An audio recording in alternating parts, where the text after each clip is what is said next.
Şevik ve ben bu yıl 4.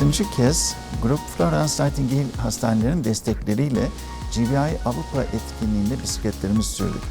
GBI Avrupa etkinliği içinde dünyadan 400 bisikletçi ile beraber Milano'dan Münih'e 700 kilometrenin üzerinde bisikletle yol aldık. 5000 metreyi aşkın tırmanış yaptık, Alpleri geçtik ve buradaki ana amacımız Umuda Pedal adını verdiğimiz takımımızla bağış toplamak oldu. Bu bağışlarımızla Mardin Savur ilçesindeki Türkiye Eğitim Gönülleri Vakfı'nın içinde bir tasarım ve beceri atölyesi kurulmasını sağlamak oldu. Bunun için yeterli bağışı topladık ve yakın zamanda açılışı hep beraber yapacağız.